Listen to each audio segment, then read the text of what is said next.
So, can you please introduce yourself? I'm Shaadab Hassan. I'm 28 years old and I have my MBA from BIT Mesra, and currently I'm pursuing my PhD in management from Ranchi University, and I run a small school in my native village Brambe, where we're trying to get the orphan and underprivileged children to school. So from a start of 80 children in 2010, we've managed to get more than 500 kids to school in the span of 3 years. So what is the platform all about? Well, as I said, the school is basically trying to create awareness regarding education and its importance.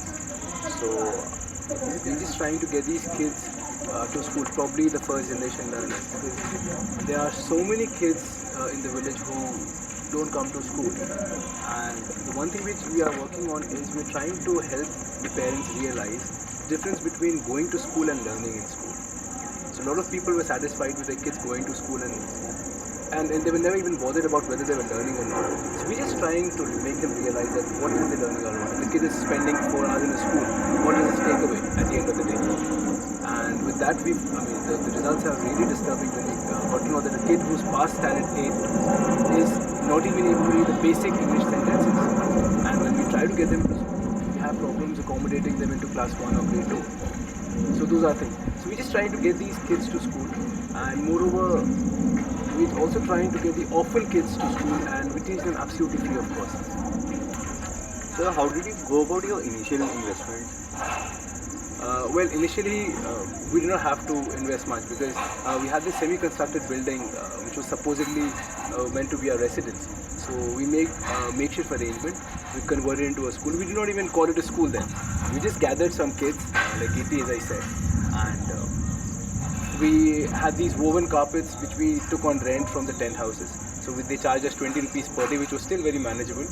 We did not have blackboards, we did not have benches, we did not have teachers at that point of time. But still, we just had this willingness to do something, and gradually things started changing. Kids started coming in. Within a month, the number just doubled. We had 150 kids, and then we thought of formally shaping it up as a school, and the rest is history now. So how do you differentiate a startup with others? Startup of others? Startup as in, if you consider, because if there's a startup in a different sector altogether, so it would really be very difficult to differentiate ours with them. Ours being a non-profit setup, and where if at all in the future we make any profit, the profit would be reinvested in the school. So it's going to be a completely non-profit setup. Well, if you ask about what is really different about the setup is, as of now we are not being funded by any external funding agency, say government or non-government for that matter.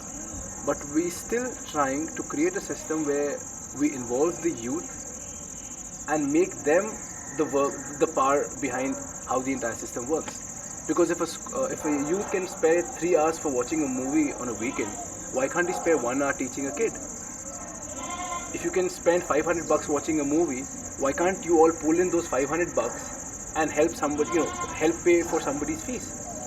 So the idea is, even if you don't have enough financial backing, you can still go ahead with an initiative and make an impact. Because at the end of the day, what really matters is the impact you're making on the people. Because if you ask me, our profit in terms of monetary would be like very disheartening for a lot of people. But for us, what really gets us going is the number of kids we've managed to get to school. So from a start of 80, if you say 500, that's almost like 6 times the number. So that's like 600 times the profit. So that is what keeps us going. What is the competition like? You might be having different schools in this sector. What is the competition like? Yes, there are a lot of schools. Like from a stretch of 1 kilometer around our school, there are 9 schools, and most of them are the regular schools. And in this part of the country where I stay and where we started the school is all about making money. And let's accept it, it is. A lot of people are doing that. So there are even schools where you have grade 1 and grade 2 sitting together in a classroom and a common teacher teaching them. And I still fail to realize how they do it. So school is not just a place where kids come, spend some time and go. It's all about what you're learning in the school. So these schools which charge hefty amount, we're just trying to cut down the basic costs. Like if you talk about the school diaries, so if you get a school diary printer, that's going to cost you around 50 bucks. So what we try to do is, we get a 10 rupee notebook, cover it up, write school diary on top of it, and you have, so we save 40 bucks over there. So that's the kind of thing we're doing. So you have competitions from other schools, and there's this mindset of people where people believe that if you're charging more money, you are imparting better education, which is not the case. Having been in this area for the last 3.5 years now, almost 4 years, it's really sad to see that people are still, having this belief that if the school fees is more, the quality is directly proportional to the fees that they are charging. So we are trying to break that myth. And once you do that, and once you're successfully doing it, and when kids start leaving the schools and they start coming to your school, you start you start building new enemies for yourself. And you start having, I wouldn't say enemies is not going to be the right word, but competitors. And what I personally believe is, and which I often repeat wherever I go and wherever I interact with people, is once you are working for a social cause, and ours is purely a social cause, so you don't have competitors, you just have co-workers if you're genuinely working for a cause. So I'm not bothered about somebody who's having more kids than I have in my school, because if he's having the school, what I only expect from them is to impart education at quality which we are trying to. It's like a continuous process where both of us upgrade ourselves, and at the end of the day, the people who are benefiting from it are the children. So that is what we are working for. So it's not about competition.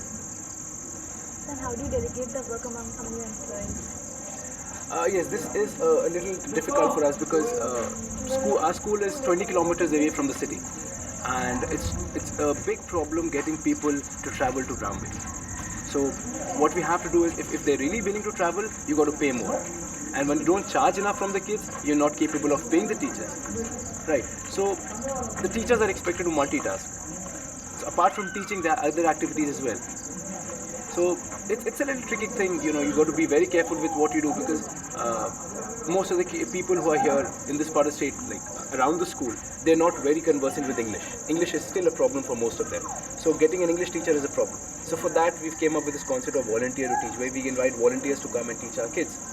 So it's like, based on what these people voluntarily pick for themselves.